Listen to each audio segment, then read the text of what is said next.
It was a film that changed the course of superhero movies forever. No, not that one. I'm talking about the Batman movie released in 1989 starring Michael Keaton and Jack Nicholson. Or, should I say, starring Jack Nicholson and Michael Keaton. In a move unheard of today, the villain's actor got the top billing ahead of Batman. Why? It's simple. The studio wanted Jack Nicholson, and I mean they really wanted Jack Nicholson. He received what may well have been the sweetest movie deal Hollywood has ever seen, including a percentage of the film's earning, which saw him make $60 million, which equates to over $143 million in today's money. He also had a unique schedule stipulated into his contract to allow him to go to late parties and stay out drinking and start later than everyone else in the morning. I wish I did.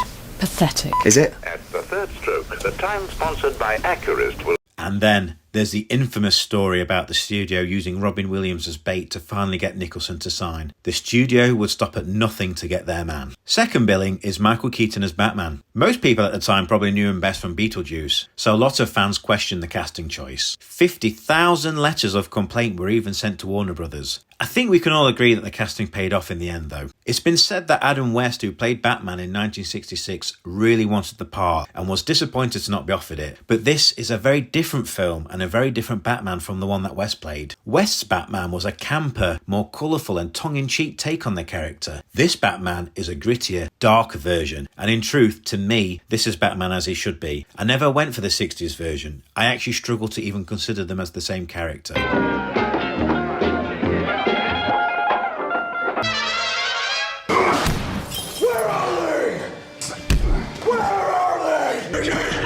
Where's the trigger?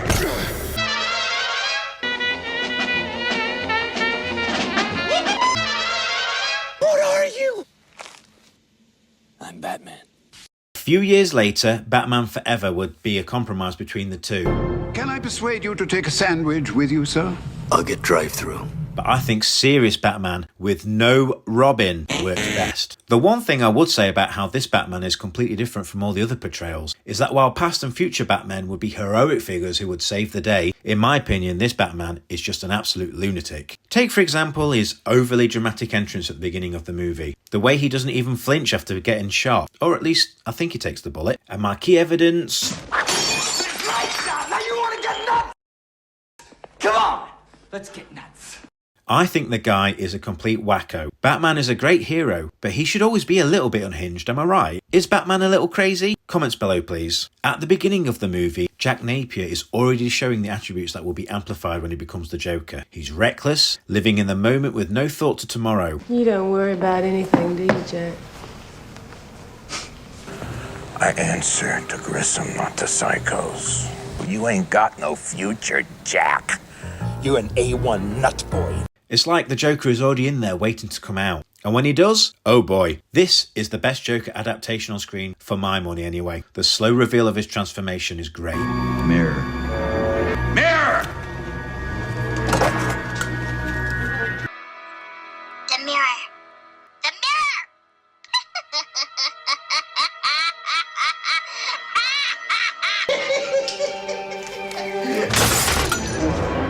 From all the gags, the electric buzzer, the acid flower, the fake gun, the pale skin, the green hair, this is the Joker as he should be. You wouldn't hit a guy with glasses on, would you?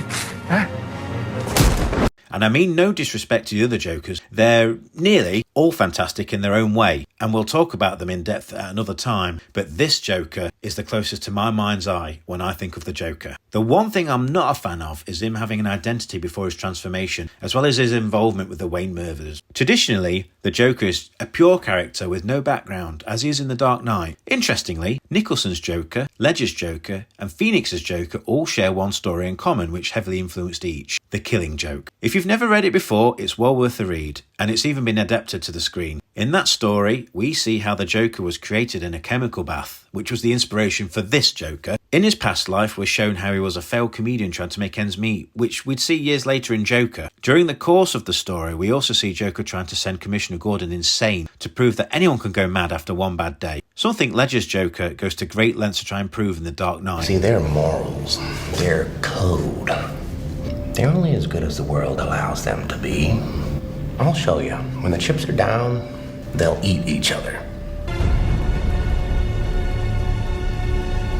What were you trying to prove?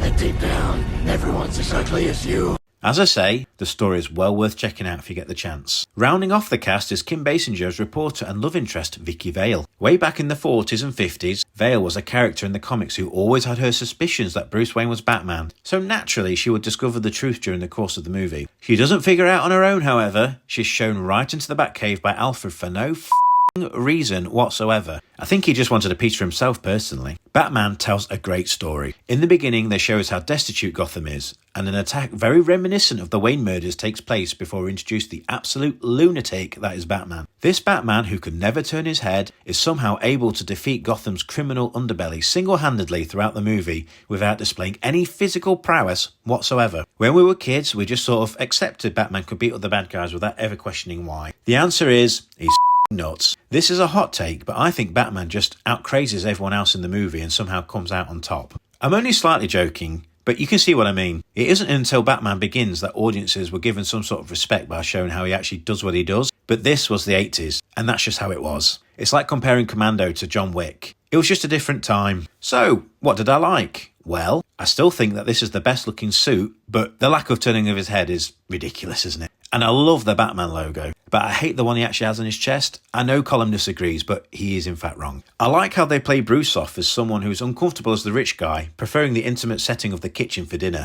How the Joker becomes more sinister as the movie progresses. He uses Jerry Hall's face as a canvas for his art. Classic Joker, always going too far. Where does he get those wonderful toys? It's never explained, but the Batmobile and Batwing are epic, and are still to be topped in my opinion. When the Batwing is in the moon, it's just filthy, I love it. On the subject of the Batwing, the showdown with Joker reminds me of the one from The Dark Knight, which is a nice touch from Nolan if intentional. HD and 4K really shine a light on some of the old effects, none more so than the crash of the Batwing. You can clearly see the miniature work, the cars basically look like Hot Wheels. But, again, it was 1989. What is the Joker's endgame? I don't think even he knows, but it's just pure chaos, and I think it's great. If I missed anything, please let me know in the comments, but I never really understood what he actually wanted to happen at the end of the movie. And the ending itself? Possibly one of the best deaths in cinematic history. I'd say so anyway. What do you guys think? So, what was bad? Well, one of the top reporters in Gotham doesn't know what Bruce Wayne looks like, and I don't buy it. Plus, the Wayne murders should be instantly recognisable, something which is reflected in future outings by the Caped Crusader. In Batman Forever, he's practically famous. The songs by Prince,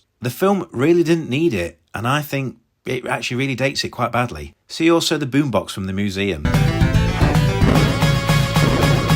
Speaking of the museum, you can clearly see the wires on Batman when he crashes through the ceiling, but again, it is 1989, so when the car drives itself, you can clearly see someone is actually driving. Orcs! Vicky Vale being led to the Batcave without question. Sorry to mention it again, but why? I know I'm not the only one. But in conclusion, as I say, this was the turning point for comic book and superhero movies. Suddenly they were cool, and the perception from mainstream audiences was forever changed. Without Batman, I don't think we get Blade, the X-Men, the Nolan trilogy, the MCU, the ill-fated DC movies. On that subject, why are the DC movies so hit and miss anyway? And one last note, how can I discuss this film without mentioning the score by Danny Elfman? No modern Batman film has been able to capture that feeling since. I'm a huge fan of the Hans Zimmer take on the Nolan films, but this is just so iconically Batman. Is the first Batman still the best Batman? Fire off below, and I'll catch you on the next video.